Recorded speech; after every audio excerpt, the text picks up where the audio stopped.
Bienvenue à La Santé au-delà des mots. Un rendez-vous avec des gens passionnés du réseau de la santé. Jean-Pierre Gagné, lui-même médecin, vous fera partager sa passion pour le domaine et vous fera découvrir une foule d'invités et d'acteurs clés du réseau. Voici votre animateur, le docteur Jean-Pierre Gagné. Bonne écoute.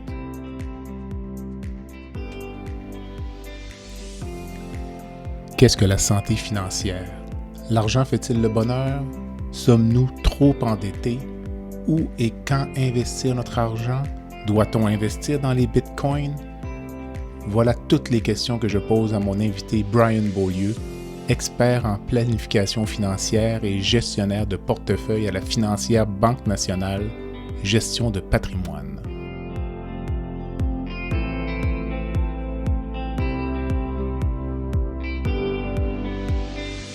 À la fin de cet entretien, vous devriez avoir trouvé réponse à toutes vos questions en matière de santé financière. Bonne écoute.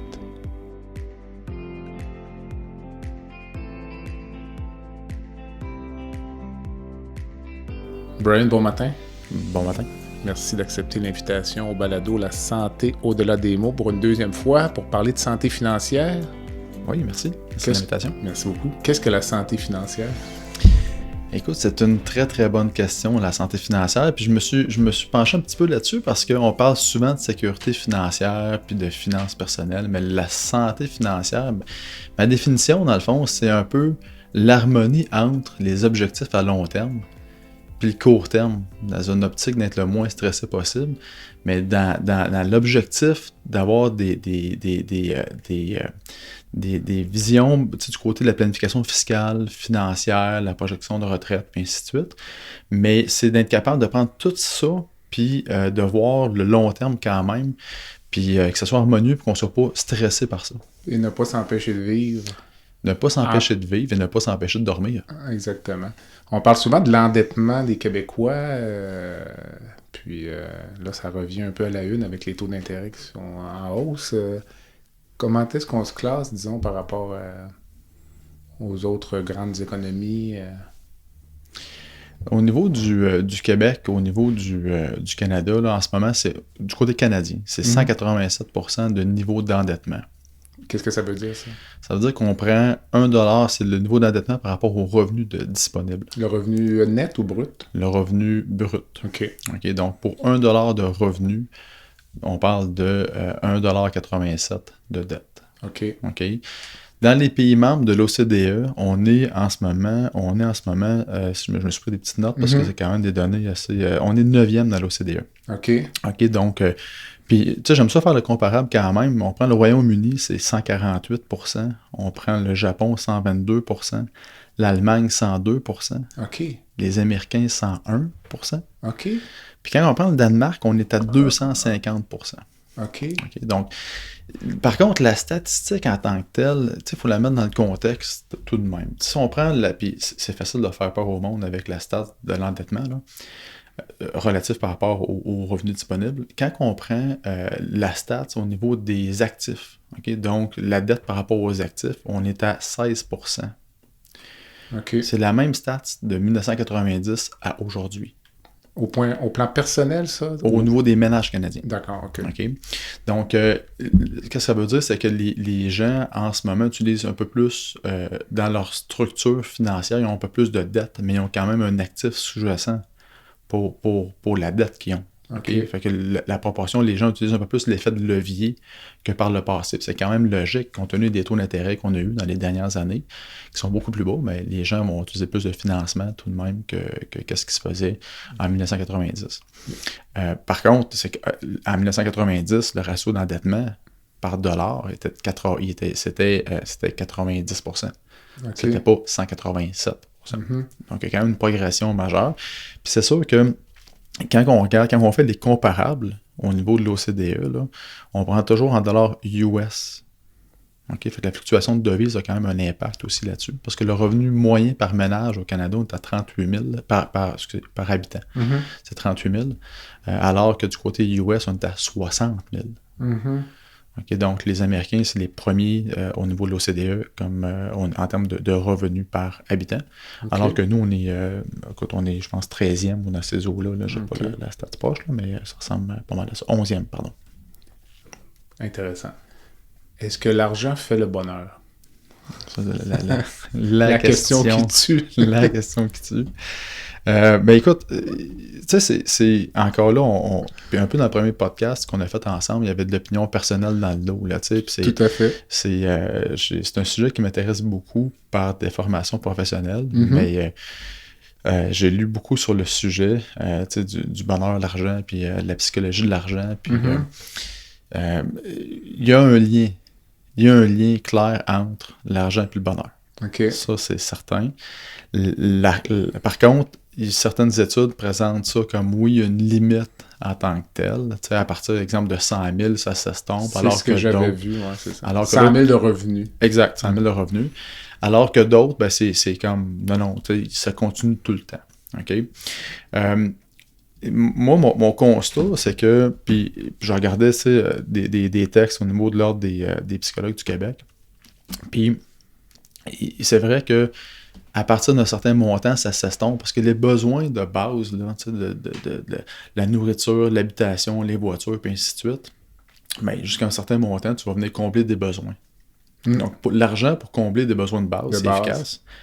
Mais pour combler des besoins personnels, OK, tu sais, pour tout ce qui est psychologique, l'épanouissement personnel, ben là, ça va être le sport, ça va être la famille, l'argent amènera pas nécessairement la famille en tant que telle ou la santé ou autre. Fait que oui, il y a un lien, mais il n'y a pas juste l'argent non plus pour créer le bonheur. Toi, tu es plutôt de ceux qui pensent que l'effet s'estompe au-dessus de 100 000 ou...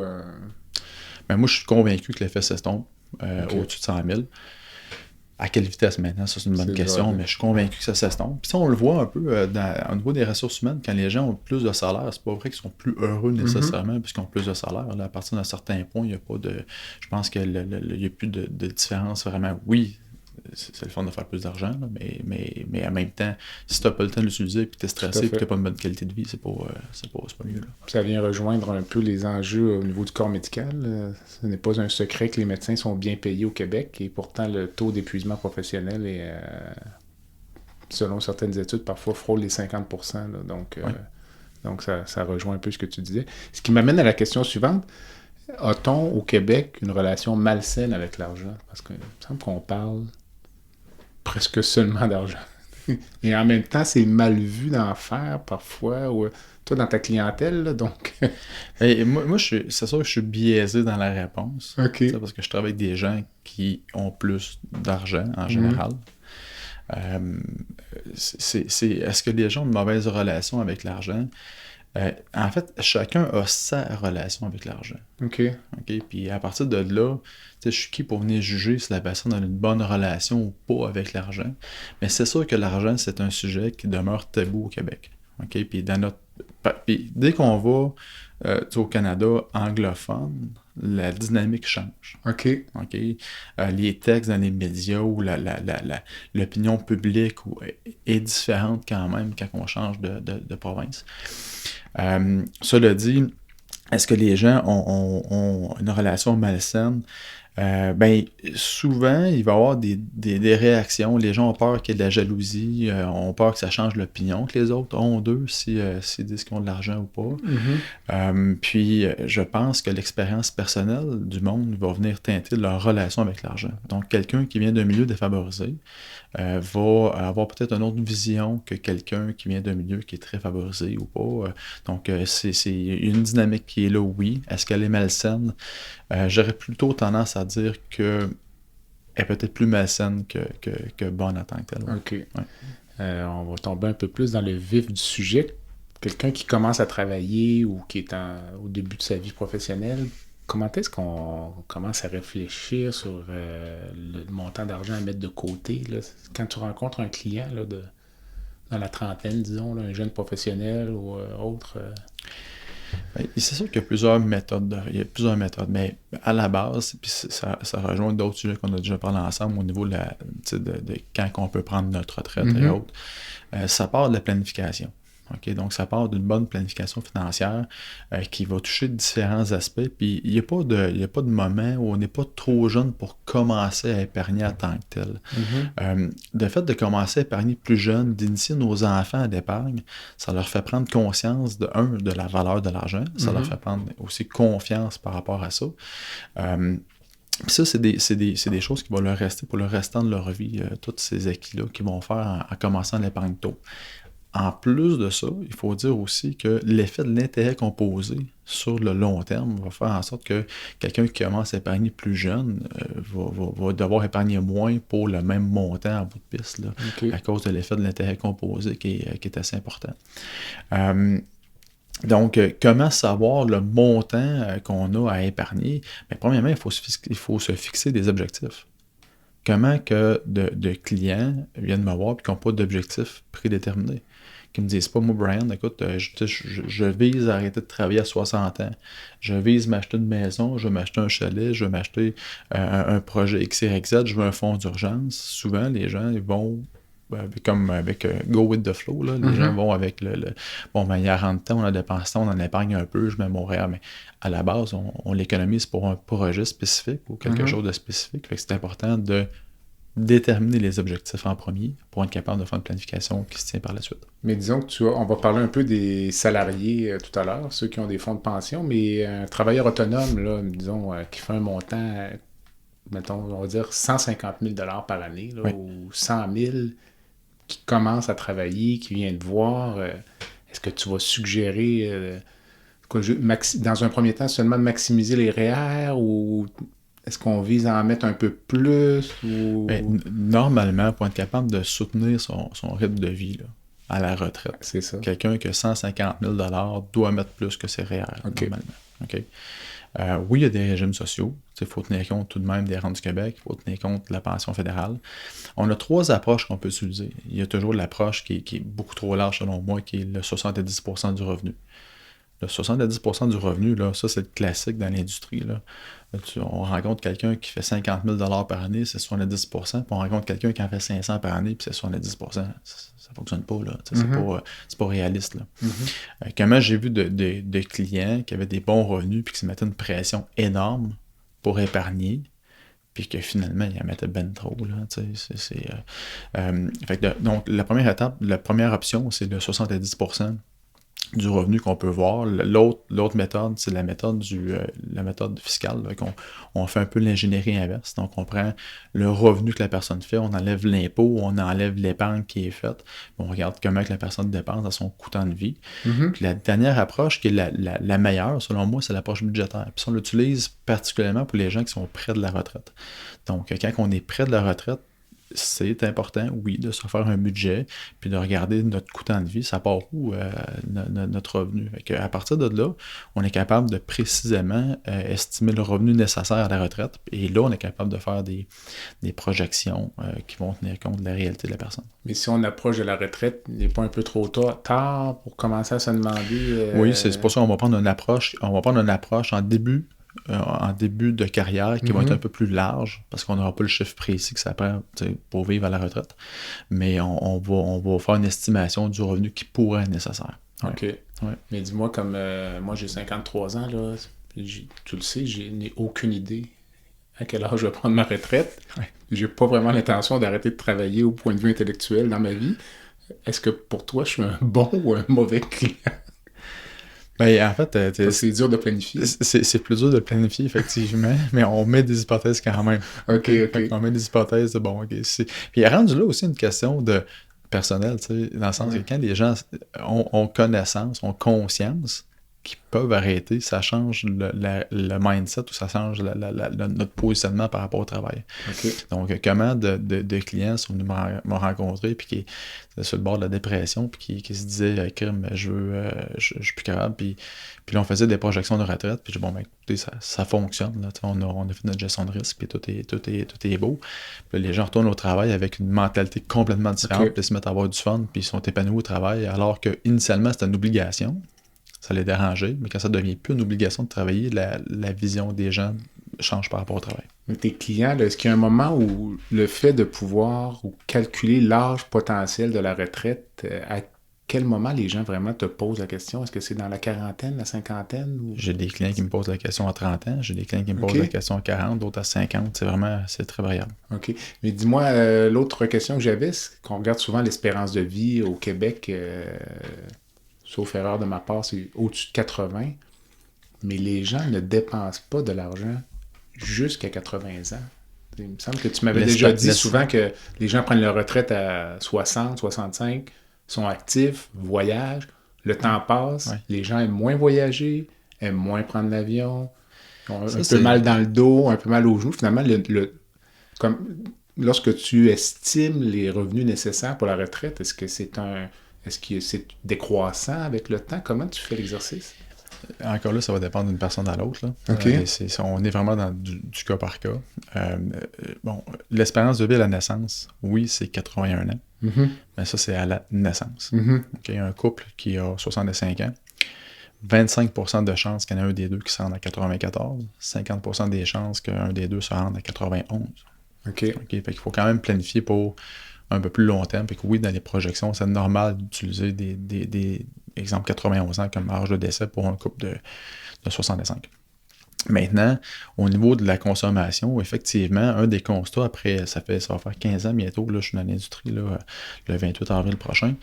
Un des constats dans mes multiples rencontres que j'ai faites, c'est que les gens vont consommer plus en début de retraite parce que l'énergie est là, puis la confiance est là. L'excitation aussi, j'imagine, ou oui. les rêves non réalisés. Exact. Puis c'est différent chez l'homme et chez la femme. OK. OK, puis écoute, c'est un constat, c'est vraiment, là, on est vraiment dans l'opinion. Là, c'est un terrain glissant. Oui, c'est un terrain glissant, exact. Mais mon constat, c'est que souvent, les hommes vont voyager jusqu'à 75, 76. OK. Puis chez les dames, là, 80, 81, 82, il n'y en a pas de problème. Ah oui? Ah oui. Puis souvent, ça va être la question de la confiance puis de l'insécurité qui commence à s'installer. Si je tombe malade, je suis en voyage, je suis à l'extérieur, j'ai moins d'énergie, ben écoute, sais-tu, mon chum qui était avec moi en Floride est décédé, puis là, c'était compliqué. Puis souvent, c'est des discours comme ceux-là que j'entends. Puis il y a vraiment un changement d'habitude de consommation à partir de 75 ans, là, il y a vraiment des gros changements. Par contre, ça ne veut pas dire que les gens dépensent moins rendus là. OK, parce qu'il y a tout de même des soins de santé, la résidence, des fois les gens vont faire le move pour aller dans une résidence de personnes âgées. Donc, il y a un écart de revenus qui peut se créer. Par contre, souvent, qu'est-ce qu'on va utiliser? C'est un revenu qui est plus élevé jusqu'à 75 ans. OK. On baisse, de exemple, 75 à 80, 85, puis on va remonter par la suite. OK. Pour les soins de santé, peut-être. Oui, exact. Les médicaments, soins de santé et autres, ouais. Est-ce que la volonté de laisser de l'argent à ses enfants donc, sous forme d'héritage, est-ce que c'est quelque chose dont tes clients te parlent souvent ou ce n'est pas vraiment un enjeu? Les enfants auront ce qu'il reste, tout simplement. C'est un enjeu. C'est un enjeu, oui. Je pense que quand les gens ont des enfants, dans leur objectif après la retraite, puis un certain confort, l'objectif de laisser un montant d'argent aux enfants est une source de préoccupation pour les clients. Particulièrement quand les gens ont des enfants qui ont des handicaps ou d'autres enjeux. Mm-hmm. Donc oui, c'est de plus en plus quelque chose qu'on entend.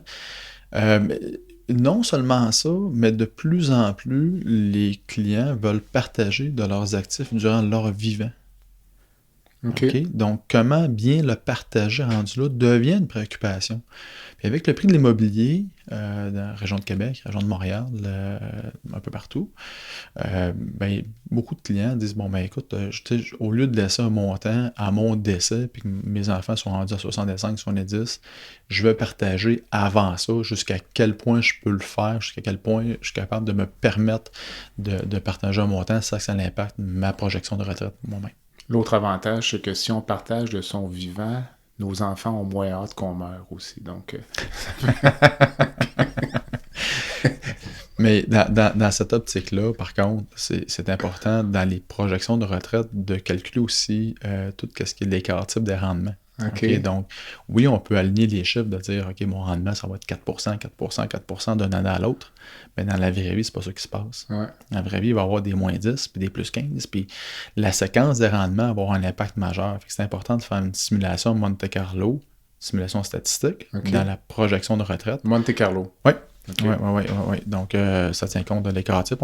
Exemple, dans notre cas, on prend 500 scénarios différents avec le même rendement moyen qui va être, exemple, 3,9 points équilibrés ou des choses comme ça. Des rendements qui sont déterminés par l'Institut québécois de planification financière. Puis, on va faire une simulation avec ça. Donc, on va utiliser l'écart type pour un rendement, exemple 8% ou 9% d'écart type.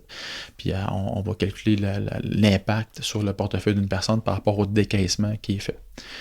Ça, donc, dans la planification financière, la simulation de Monte Carlo, c'est vraiment la gestion de risque qui est faite pour s'assurer qu'on n'est pas impacté par une mauvaise séquence de rendement. Tes patients qui prennent leur retraite, l'accompagnement que tu leur donnes après, est-ce que les gens viennent te voir pour dire « Brian, j'aimerais ça m'acheter une nouvelle voiture » ou « j'aimerais ça donner de l'argent à mes enfants pour l'achat d'une maison », comme tu disais. Est-ce qu'ils viennent te demander ton accord? Ou... J'ai aimé le terme patient. J'ai dit patient. Ouais.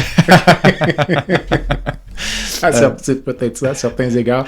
Donc, est-ce que tes clients viennent te voir pour ça? Oui, on a des discussions là-dessus, oui. Oui. Sur les plus grosses dépenses, oui, il va arriver de temps à autre qu'on apporte des ajustements.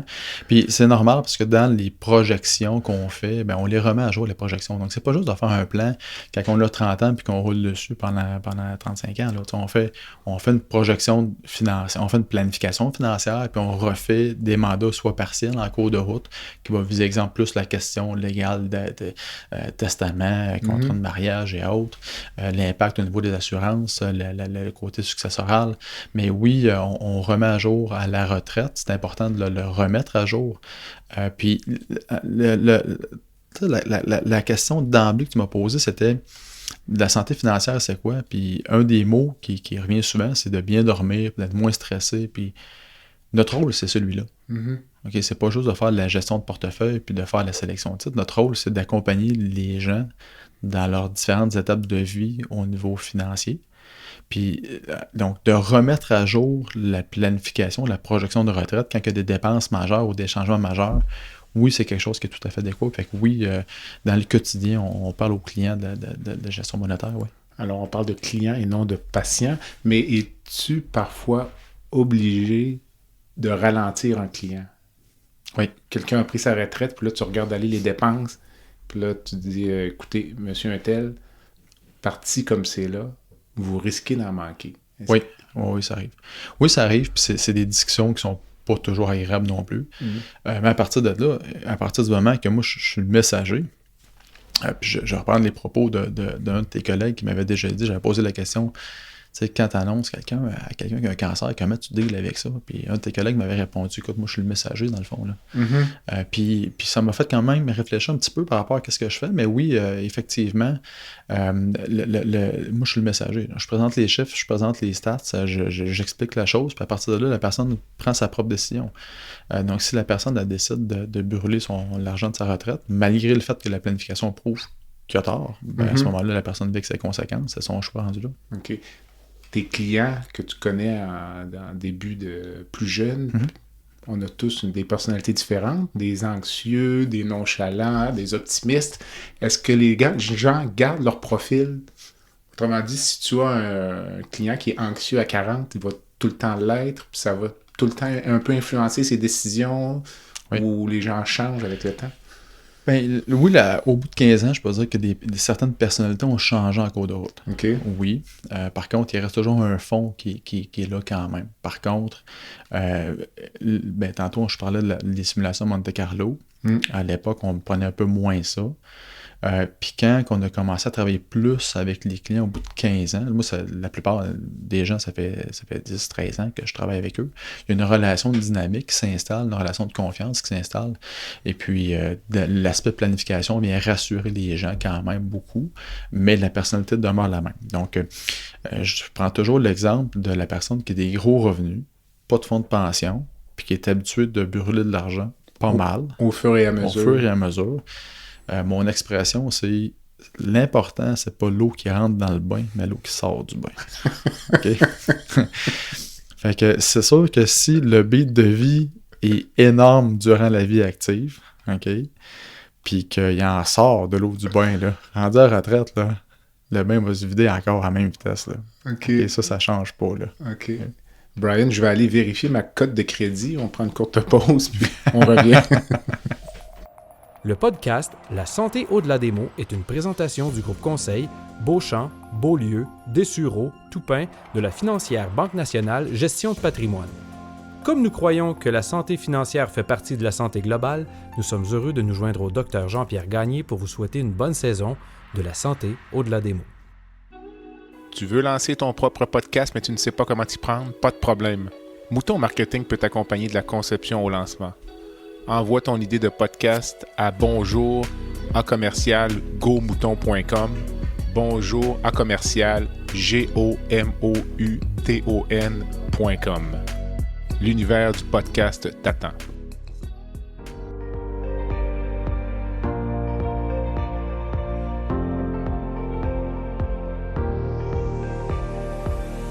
Vous avez des commentaires ou un sujet à nous proposer ou même faire partie de nos invités, visitez le site web de notre balado à www.baladosanté.ca ou sur notre page Facebook de la santé au-delà des mots. L'entretien d'aujourd'hui est l'occasion d'annoncer que le groupe conseil Beauchamp, Beaulieu, Dessureau, Toupin, associé à la financière Banque nationale Gestion de patrimoine, demeure, pour une 3e année, le présentateur officiel du balado La santé au-delà des mots. Rejoignez le groupe conseil au 819-379-0000. Brian, quels sont les principaux véhicules de placement accessibles aux monsieur, madame, tout le monde? On connaît les... Si on commençait par les REER, disons. C'est quoi le REER? Écoute, évidemment, on pourra faire un cours de 2 heures sur les différents véhicules, là, mais oui, le REER demeure la pierre angulaire de la plupart des gens pour leur retraite. Donc, le REER, c'est un régime enregistré d'épargne retraite. L'objectif du REER, c'est de reporter l'impôt à un moment futur. Okay? Donc, la plupart des gens, dans leur vie active, vont avoir plus de revenus qu'à leur retraite. Donc, le REER permet de reporter un impôt à plus tard, puis de s'imposer lorsque le revenu sera plus bas, donc le taux d'imposition plus bas également. Fait qu'il peut y avoir un gain fiscal important en utilisant le REER. Et puis le rendement, durant le temps que le REER, que le montant est investi dans un REER, le rendement est à l'abri de l'impôt. OK. Donc ça, c'est le véhicule numéro 1. En fait, c'est le véhicule numéro 1, mais moi, je le qualifie plus d'enveloppe. OK. Donc le REER, c'est un type de compte. Le véhicule de placement, pour moi, ça va être des actions. Ça va être un fonds mutuel qui va être composé d'actions, d'obligations. Ça va être des dépôts à terme. Ça va être des billets structurés. Donc, ça, c'est le véhicule de placement. Alors que le REER, c'est plus une enveloppe. C'est le type de compte. C'est le traitement fiscal qu'on va faire avec les placements qui sont à l'intérieur. Donc, on reporte de l'impôt, ce qui veut dire que dans les faits, un jour dans notre vie, on va payer de l'impôt sur chaque sous gagné. C'est la finalité de la chose. C'est ça. Donc, on paye de l'impôt jusqu'à la mort. Le régime enregistré d'épargne-études. Oui, un très, très, très beau régime. Encore là, c'est un enveloppe, mais c'est un excellent régime. Sous-utilisé et mal utilisé. Le régime d'épargne-études donne droit à des subventions qui viennent du gouvernement fédéral et provincial. C'est 30%. Le montant qu'on peut déposer par année dans un régime d'épargne-études, c'est 2 500 $ par enfant. Donc, on peut accumuler des montants à l'intérieur de ça. Le rendement est à l'abri de l'impôt également. On n'a pas de déduction, par contre, quand on le dépose à l'intérieur. Quand on le retire, le rendement sera imposé dans les mains de l'enfant avec les subventions. C'est un excellent régime. Il n'y a pas beaucoup de de lunch gratuit là, dans la vie, là. Mais tu sais, des subventions pour les études, c'en est un. Là. Ça, c'est un lunch gratuit. Oui. Et on peut investir jusqu'à la fin du secondaire, si je ne me trompe pas. C'est 42 500 $ de cotisation pour total dans j'ai pas le chiffre autour d'eux. Là. Donc oui, si on contribue l'année 0, on ne peut pas faire l'année, exemple l'année 16 là, ou l'année 17. Ok, parfait. Là, mais, ça dépend de l'année. Okay. Oui, c'est ça, exact. Ça va avec l'âge aussi, effectivement. Okay. Puis le pourquoi qui est mal utilisé le régime, c'est que les clients ont tendance à segmenter leur investissement. Ils disent, OK, le REA, ça sert pour les études des enfants. Le REER pour les études, le REE pour les études des enfants. Puis, il y a vraiment une segmentation qui est faite. OK, le CELI, c'est pour mon voyage dans le sud, le REER pour ma retraite, puis le REE va servir.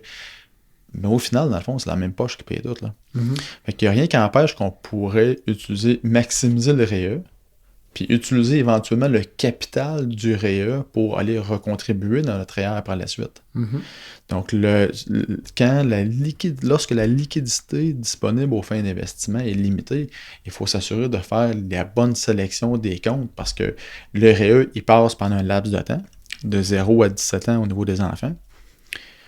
Mais après ça, c'est fini, là, on ne peut plus l'utiliser. Alors que le REER, on peut aller récupérer l'arriérage qu'on a eu. Okay? Donc, il y a une certaine sélection à faire, une certaine priorisation à faire. Les gens qui ont plusieurs enfants aussi peuvent décaisser le REE de l'enfant plus âgé pour payer les cotisations des plus jeunes. Exact. Ça devient un cercle vertueux. Exactement. Combien d'enfants déjà?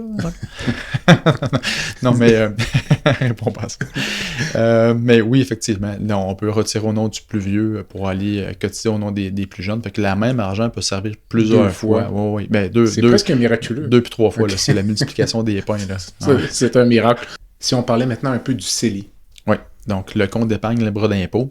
Donc, le CELI, lui, c'est un régime qui a été mis en place, puis il faut le comprendre, la mécanique qui était en arrière de ça, c'est qu'il y avait une iniquité qui existait.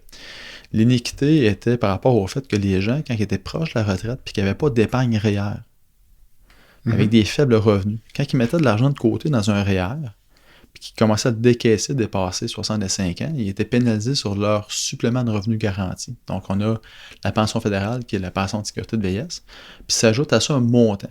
Okay? Mais ce montant-là, quand on a un faible revenu, est pénalisé lorsqu'il y a des retraits REER. Okay? Donc, l'objectif, c'était de corriger un peu une iniquité qui existait, qui venait pénaliser des gens qui avaient peu d'épargne, qui ne pouvaient pas utiliser le REER en tant que tel. Okay? Donc, le CELI, en fait, on dépose un montant à l'intérieur du compte, encore là, dans des actions de dépôt à terme ou le véhicule de placement qu'on veut. Et puis, le rendement est à l'abri de l'impôt. Donc, on n'a pas de déduction quand on le dépose à l'intérieur. Puis quand on le retire, on ne paie pas d'impôt non plus dessus. Le rendement est à l'abri de l'impôt pendant tout ce temps-là. Quels sont les montants actuellement admissibles? C'est 6 500 le montant qui est admissible. Ça a commencé en 2009. Par année? Oui, c'est 6 500 par année, exact. Ça a commencé en 2009, donc il faut valider. Il fallait avoir 18 ans en 2019 pour avoir toutes les années en tant que telles. Donc c'est 88 000 là, qu'on peut cotiser. 2009. Et on peut cotiser rétroactivement? Oui, exact, rétroactivement. C'est un très beau programme qui permet des planifications intéressantes. La distinction, on peut faire un parallèle intéressant là, avec le REER. Parce que dans un compte REER, on décide de reporter notre impôt à plus tard. Dans un CELI, on décide de payer notre impôt tout de suite. Fait que si on compare le REER puis le CELI, si le taux d'imposition est le même au départ puis qu'il est le même à la fin, on dépose 10 000 dedans, puis on met le montant net que 10 000 dedans, okay? Puis on fait le comparable à la fin, on arrive exactement au même montant. OK. Exactement. Okay? C'est mathématique de base, là. Okay? Mais exactement la même chose. Donc, il y a une question de choix à faire, de dire, OK, est-ce qu'éventuellement, je vais être plus imposé ou moins imposé? Donc, ça fait des planifications qui peuvent être intéressantes. OK. Si je ne me trompe pas, c'était sous Harper, ça, l'invention du CELI ou la mise sur place. Oui, exact, effectivement. Et en 2015, le gouvernement Harper avait monté ça à 10 000 par année. Encore là, il y a beaucoup de discussions alentour de ça. Ça me laisse perplexe quand même comme régime sur le long terme. OK. Parce que on permet de déplacer beaucoup d'argent, beaucoup de capitaux à l'intérieur du CELI. Le gouvernement parle des revenus quand même assez majeurs par rapport à ça. Est-ce qu'un jour, il va y avoir un plafond? Est-ce qu'un jour, on va l'intégrer dans un peu comme le REER? Le REER, c'est 18% du revenu gagné. Est-ce qu'éventuellement, on va permettre à des gens de dire, bon, OK, c'est un régime d'épargne en vue de la retraite, là. OK? Ben, en théorie, là.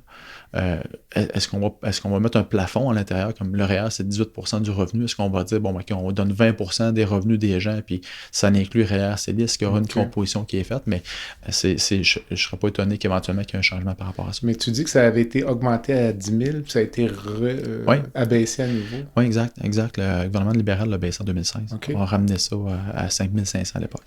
Donc, REER, CELI, CELI, est-ce qu'il y a d'autres? Oui, il y en a d'autres. Là. Il y en a d'autres. Là. Il y a des régimes mal connus, des régimes d'épargne invalidité qui existent. Donc, pas des gens qui ont des handicaps. C'est un régime qui est exceptionnel, qui donne des subventions jusqu'à 300% des montants qui sont déposés à l'intérieur. C'est un régime un peu plus complexe tout de même, mais pour des gens qui ont des enfants handicapés ou qui ont des enjeux, qui ont le crédit d'impôt pour personnes handicapées, c'est un must. C'est un must, mais qui est très, très, très peu discuté. L'autre régime qu'on pourrait parler, c'est le CELIAP. Le CELIAP, qui est tout nouveau. CELIAP? Oui, CELIAP. OK. Tout nouveau, tellement nouveau que les institutions ne sont pas prêtes à l'offrir encore. Les systèmes informatiques ne sont pas encore ajustés. Le CELIAP va être un régime pour aider l'accessibilité à la propriété. Donc, c'est un montant. On va pouvoir déposer 8 000 par année pendant 5 ans. Bon cumulatif de 40 000 $. Et ce montant-là va donner une déduction comme un REER donnerait sur le revenu. Puis lorsque la personne achète la maison, on va pouvoir utiliser ce montant-là pour acheter la maison pour ne pas rembourser la chose. Une première propriété? Une première propriété, effectivement, une première propriété. Oui. Mais est-ce que ça vient remplacer ce qu'on appelait le RAP à l'époque? Non, c'est complémentaire au RAP. Et là, la sémantique n'est pas tout à fait pareille non plus. La définition de la propriété, la première propriété, n'est pas pareille. Donc, le constat, c'est que lorsque les enfants arrivent à 18 ans, là, ils sont lourds tout de suite. Parce que la personne va garder le droit, même si elle habite avec un conjoint qui est propriétaire, la personne va garder le droit d'utiliser ce montant-là pour acheter une propriété quand même. Est-ce qu'on a d'autres véhicules ou ça fait pas mal le tour des plus importants? Ça fait le tour des plus importants, oui. Immobilier, investir dans l'immobilier plutôt que dans des fonds de placement ou... Ben oui, ça peut être intéressant. C'est une question de diversification. Oui, on peut investir dans l'immobilier public à la base aussi. Là. Il y a des compagnies cotées à la bourse que c'est de l'immobilier commercial, résidentiel ou industriel. Quelqu'un pourrait acheter un immeuble aussi. Quelqu'un pourrait acheter un immeuble à logement. Il y a une question il y a toujours une question de liquidité aussi par rapport à ça. Donc, ça amène une complexité un peu plus élevée. Il y a des clients qui ne veulent pas gérer des locataires, qui ne veulent pas gérer des réparations. Donc là, à ce moment-là, il va y avoir un gestionnaire d'immeuble qui va s'occuper de l'immeuble. Donc, c'est à l'heure actuelle, là, il y a un petit ralentissement quand même, avec le coût des propriétés et puis le coût du financement, d'avoir des immeubles qui ont un cash flow positif. C'est un peu plus dur à l'heure actuelle. Donc, quand je dis cash flow positif, c'est que quelqu'un donne une mise de fonds sur un immeuble, a une hypothèque, puis il y a des revenus récurrents tous les mois qui rentrent, qui compensent les paiements de l'hypothèque. Mais là, c'est plus dur d'avoir un équilibre par rapport à ça. As-tu des clients qui investissent dans les terres agricoles, les forêts, des choses plus exotiques un peu, je dirais? Ben oui, j'ai des clients qui l'ont fait. J'ai des clients qui ont acheté des terres agricoles, mais souvent, c'est des gens qui sont dans ce domaine-là en tant que tel, qui sont dans le domaine agricole, qui ont gardé des terres quand ils ont vendu leur ferme, leur quota ou autre. Encore là, une question de cash flow par rapport aux terres agricoles. Fait que oui, la performance a été bonne dans les dernières années, mais cultiver une terre, le revenu couvre à peine les taxes. En termes de cash flow, c'est pas nécessairement si intéressant que ça. Mais il y a une performance incroyable quand même dans les dernières années dans l'appréciation de valeur. Tellement qu'il y a certains fonds privés qu'on peut utiliser qui investissent dans les terres agricoles et dans les terres forestières. OK, donc, il y a eu une certaine mode là-dessus dans les actifs réels. OK. Le défi là-dedans, c'est toujours la question de la liquidité de ces produits-là en tant que tel.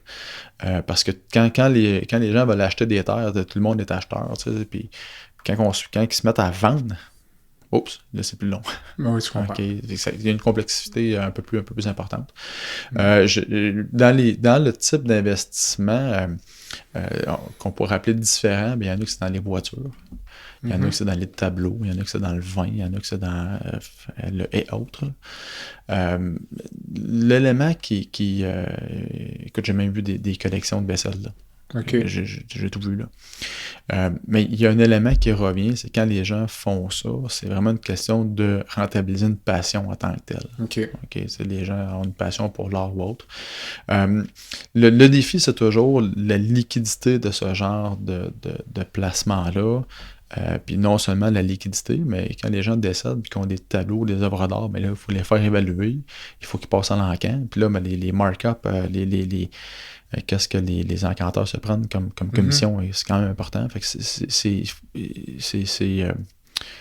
il faut que ça soit une passion, là, selon moi, plus que d'autres choses. On va changer de sujet. Les bitcoins. Ouais. Est-ce que c'est mort, les bitcoins? Non, c'est pas mort. Le bitcoin, c'est quelque chose qu'on entend moins parler à l'heure actuelle. On dirait que là, en ce moment, l'or OR, oui, étant à la hausse, on entend un peu plus parler de l'or et des métaux précieux que des bitcoins.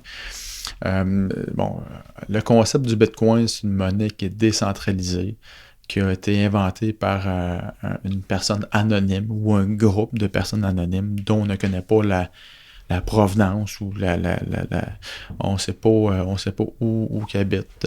Mais selon les réponses qu'il y avait eu dans les réseaux sociaux de cette personne-là, ça serait quelqu'un qui serait sur la côte ouest américaine, et non pas un japonais comme tout le monde disait à la base. Là. OK.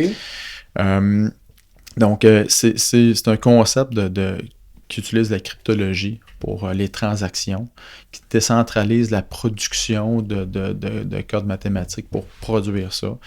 8 prix Nobel de l'économie ont affirmé que c'était une bulle spéculative. Bon, ok. Fait que, est-ce que puis pour moi, c'est un sujet, c'est un domaine qui demeure complexe dans mon esprit. Là. Je ne suis pas le spécialiste de la chose. Là.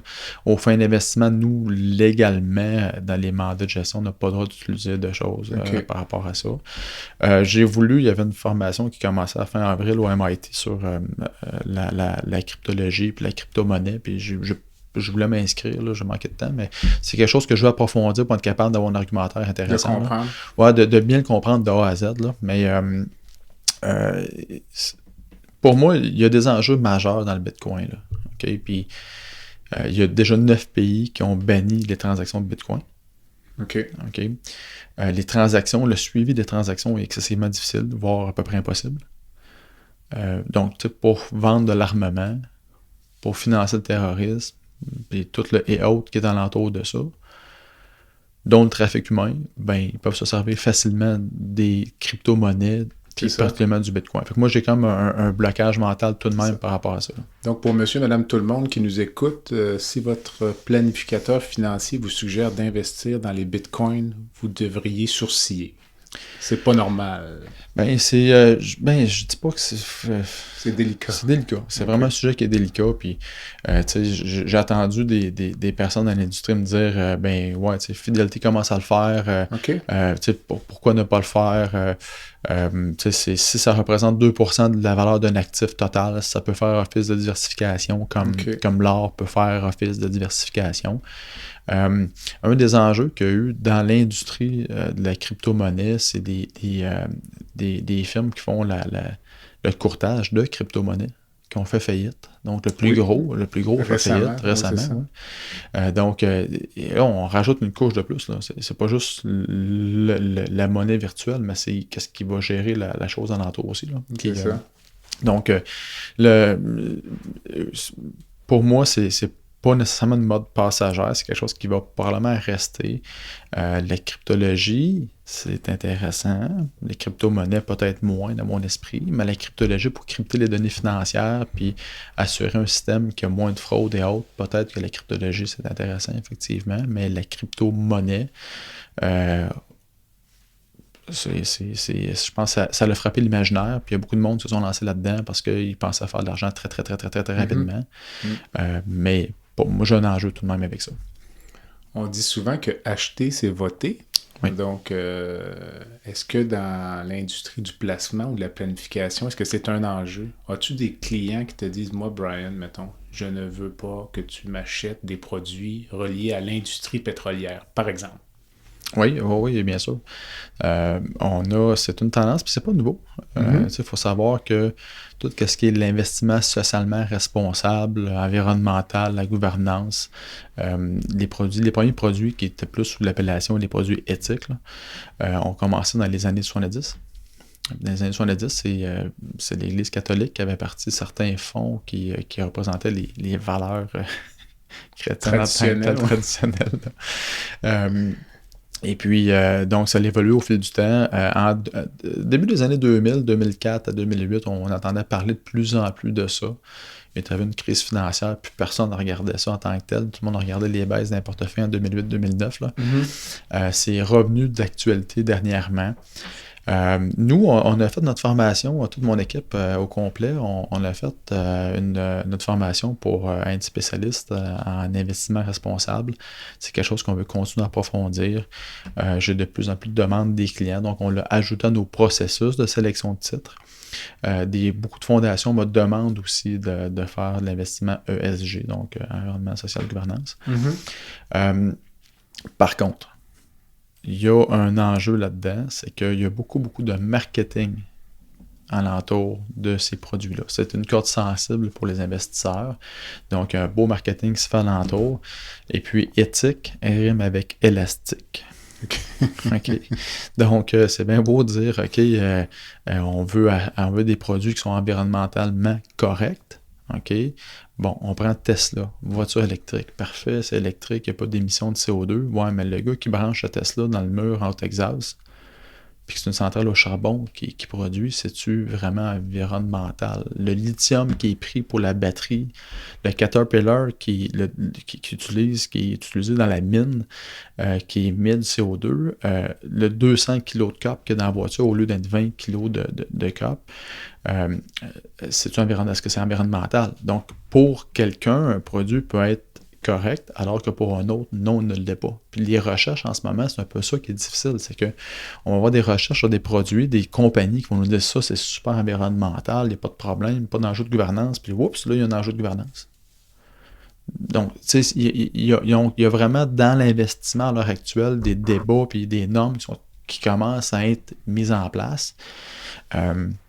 Mais c'est difficile à ce moment d'avoir un produit qui est 100% environnemental, même dans les produits qui disent qu'ils sont. On peut avoir des discussions. On peut débattre de façon intéressante sur plusieurs lignes dans ce genre de placement-là. Tout à fait. J'aimerais ça qu'on parle un peu des fonds de pension pour les employés de compagnies, réseaux publics. Il y a plusieurs types de fonds de pension, puis parfois on entend des histoires d'horreur, là, des compagnies qui font faillite, puis le fonds de pension disparaît aussi. Donc, peut-être d'une part, les pièges ou les questions que les employés devraient se poser là, lorsqu'ils travaillent dans une compagnie puis se font dire, tu vas être payé tant, mais tu as un fonds de pension. Est-ce que l'employé devrait poser des questions sur la nature du fonds de pension, son financement, sa pérennité? Oui, bien sûr. En fait, premièrement, il y a une mauvaise compréhension des régimes de retraite dans la plupart des cas. Là. Okay. Et donc, tu sais, des gens qui m'expliquent le régime de pension là, de façon impeccable, là, il n'y en a pas. OK. C'est très rare. Donc, dans cette optique-là, de bien comprendre son fonds de pension, c'est essentiel. Est-ce que les compagnies partent avec l'argent du fonds de pension quand ils font faillite? La réponse est non. Là. Il va y avoir un déficit actuariel, peut-être, dans la caisse de retraite. Puis la compagnie n'aura pas compensé le déficit actuariel qu'il y avait à l'intérieur d'eux. Il y a une législation qui se fait par rapport à ça. Il y a une réglementation qui se fait. Mais on pense tout à des compagnies, exemple, dans les pâtes et papiers qui avaient fait faillite. Puis à ce moment-là, les retraités s'étaient ramassés avec 50% des revenus restants. Là, leur pension avait été coupée de moitié. Donc, au niveau des gouvernements, il n'y a pas nécessairement d'enjeu. Les régimes à prestations déterminées, donc un régime de retraite qu'on travaille, exemple, pendant 30 ans, 35 ans, puis qu'on a 70% de nos 5 meilleures années, ça, c'est un peu plus en voie de disparition. Qu'est-ce qu'on voit maintenant? C'est plus des régimes à cotisation déterminée. C'est plutôt rare quand même en 2023 que les gens font 35 ans pile à la même place. C'est plutôt rare. Les choses à éviter, du moins, c'est de s'informer puis c'est de suivre l'évolution de la caisse de retraite. OK. Donc, si votre caisse de retraite est rendue capitalisée à 75%, ben, il en manque quand même bien un quart dedans. Là. OK. Ça veut dire que si la compagnie ne réinjecte pas à l'intérieur, puis qu'elle fait faillite, puis que le monde parte avec leur montant, ben, vous allez avoir 75% de ce qui reste dans votre régime. Là. Donc, ça peut changer la mécanique beaucoup. Une des erreurs fréquentes, c'est de présumer qu'on va être en emploi de cet employeur-là tout le temps. OK. Exemple, un policier qui est rendu à 40 ans, 45 ans, puis qui se dit, moi, dans 5 ans, j'ai ma pension. Il peut aussi m'arriver sur une intervention. L'intervention vire mal, il est accusé et pour X, Y, Z de raison. Il est mis à pied, il perd sa pension aussi. Il va perdre sa pension au complet? En fait, ils vont lui faire un chèque de la valeur de sa pension. Il n'est plus éligible à sa pension, il n'est plus dans le régime de retraite. OK. Donc, quelqu'un qui quitte son emploi est désavantagé. Tu sais, quelqu'un qui quitte son emploi juste avant la retraite, pour une raison X, Y, Z, il ne part pas avec l'équivalent d'un 70 000 à vie. Là. Non. Il part avec la valeur qui est dans le régime. Mais la valeur qui est dans le régime, souvent... c'est beaucoup moins? Souvent, c'est moindre. Là. Souvent, c'est moindre. Puis la personne assume maintenant le risque de marcher. Là. Qu'est-ce qui est différent aussi? Tu parlais de régime à cotisation déterminée. Oui. Ça veut dire que cet employé-là n'a aucune idée du revenu qu'il va avoir au moment de la retraite? Ou l'employé va avoir une idée du montant qu'il va avoir à la fin. OK. S'il fait toutes ces années-là, l'employeur contribue, lui, il contribue. Mais il faut qu'il fasse quand même l'exercice de dire comment ce montant-là, qui est 500 000, 600 000, 800 000, va me permettre d'avoir comme revenu à la retraite. Je comprends. OK. Est-ce que les employés, on va prendre le secteur de la santé, disons, là, est-ce qu'on devrait recommander à un employé du secteur de la santé, on va dire infirmière, par exemple, parce que c'est vraiment un volume important, d'économiser en marge de leur fonds de pension? Une question super intéressante. Certains m'ont dit que je suis biaisé là, dans ma réponse, mais le taux de divorce, c'est combien? C'est 50%? Au moins. OK. Une infirmière qui travaille toute sa vie, qui est mariée avec quelqu'un qui n'a pas de fonds de pension, puis qui n'a pas de contrat de mariage, même si elle a un contrat de mariage en dedans, là, c'est le patrimoine familial, mais l'autre part tout de même bien avec la moitié du montant.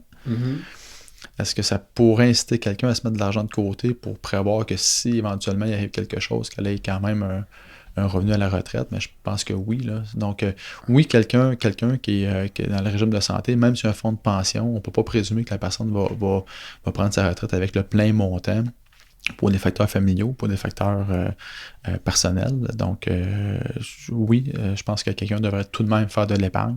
Le fonds de pension va être une portion de son épargne, mais pas l'ensemble de l'épargne. Puis à ce moment-là, ce serait probablement encore une fois le REER, ou ça peut être variable. Ça pourrait être le régime d'épargne-études. Le régime d'épargne-études, c'est sûr que là, j'ai le contexte familial aussi. Là. Évidemment, ça parle des enfants. Mais oui, puis il peut y avoir un complément intéressant à faire. Là. Exemple, en début de carrière, le régime d'épargne-études, combiné avec, exemple, un peu de REER. Éventuellement, quand l'enfant va aux études postsecondaires puis que les retraits sont faites dans le REE, si ça coûte un peu moins cher pour les études, là, le montant peut être pris puis être déposé dans le CELI, ou vice-versa aussi. Il y a une séquence qui peut être faite. Le CELI, dans le cas des gens qui ont un fonds de pension, le CELI devient un outil super intéressant. Premièrement, techniquement, c'est pas dans le patrimoine familial d'un. Deuxièmement, le retrait qui est fait à ce moment-là du CELI un coup que la personne est à la retraite, étant pas imposable, mais si la personne a un bon revenu de pension, ben, elle peut disposer de l'argent un peu plus facilement à la retraite que le REER. Okay, donc, sans se casser la tête sur l'imposition, savoir est-ce qu'on peut en sortir un petit peu plus cette année ou pas. Exact. Combien ça vaut un fonds de pension? Encore une fois, je reviens. Est-ce qu'on est capable de savoir une infirmière qui prend sa retraite à 55 ans, qui va peut-être avoir, tu disais, 70% de son revenu garanti à vie? À 55 ans, si la personne quitte à 55 ans, probablement qu'elle n'aura pas 70, parce qu'elle va partir, elle va te pénaliser un peu, là, normalement. Et là, ça dépend beaucoup des régimes de pension.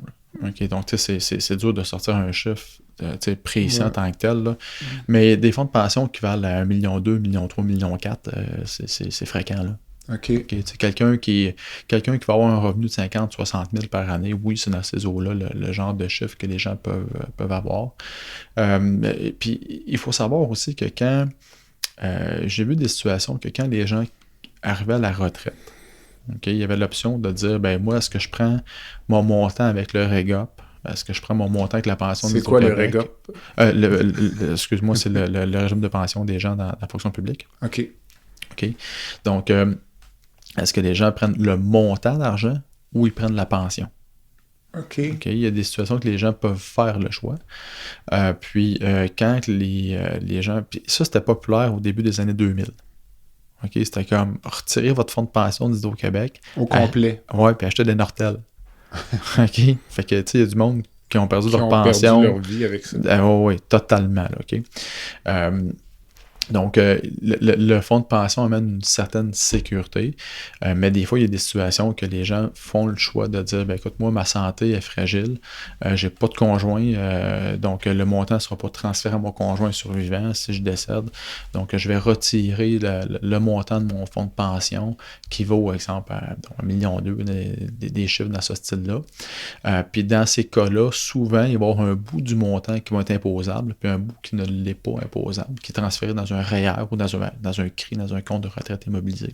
Okay. Donc, il peut y avoir des stratégies faites selon l'état de santé de la personne, mais c'est rarissime maintenant qu'on fait ça. Là. Mais chaque employé, disons, du secteur public qui prend sa retraite peut savoir où c'est combien il y a d'argent dans son fonds de pension à lui, ou c'est comme une espèce de grosse... assiette budgétaire pour l'ensemble des employés. Mais effectivement, c'est une grosse assiette, c'est un gros pot pour tout le monde. Là. Okay. Mais oui, la personne, on peut avoir une évaluation actuarielle de la valeur de son fonds de pension à elle. Oui. D'ailleurs, les gens qui se divorcent le savent assez vite aussi. Là. Parce que vu que ça rentre dans le patrimoine familial, donc il y a un calcul actuariel qui est fait pour évaluer la valeur de la pension de la personne. OK, je comprends parfait. Écoute, je pense qu'on a fait pas mal le tour. Est-ce qu'il y a une question que j'ai oublié de te poser concernant la santé financière? C'est un sujet qui est tellement large que probablement qu'on a oublié des sections, mais non, je pense que ça fait pas mal. Je pense que ça fait pas mal le tour. On termine toujours avec on revient toujours à la santé à la fin, là, donc je t'avais posé de la question la première fois, je te la repose. Si tu pouvais changer une chose aujourd'hui dans le système de santé en 2023, écoute, au mois d'avril... Tu sais que je demeure dans la région de Trois-Rivières, puis je me promène entre Montréal, Québec, le Lac-Saint-Jean, Sherbrooke, puis bien d'autres places. Et puis dernièrement, il est arrivé dans la région de Trois-Rivières un incident avec une policière, Maureen Green, qui est décédée peut-être 2-3 semaines. Puis c'est sûr que je prends la maladie mentale, puis je me dis tout le temps que on traite peut-être pas assez la maladie mentale au Québec, parce que j'ai l'impression que ça paraît peut-être un peu moins. Fait que si j'avais quelque chose à changer, puis tu sais, là, je repense à la jeune femme là, de je pense c'est 26 ans à Montréal qui s'est suicidée, qui est la fille de l'ancien président de Jean Coutu. Ça fait quelques épisodes qu'il y a des enjeux de santé mentale, puis la pandémie probablement n'a pas aidé non plus. Fait que si j'avais quelque chose à changer dans le domaine de la santé qui serait au-delà de la gestion monétaire et des budgets, là, si on était en mesure de traiter les gens pour la maladie mentale, je pense que comme société, on avancerait beaucoup plus. Brian, merci. Merci. À la prochaine. Bye. Voilà ce qui complète le balado de cette semaine. Merci d'avoir été à l'écoute et le Dr Jean-Pierre Gagné vous donne rendez-vous la semaine prochaine pour un autre épisode, La santé au-delà des mots.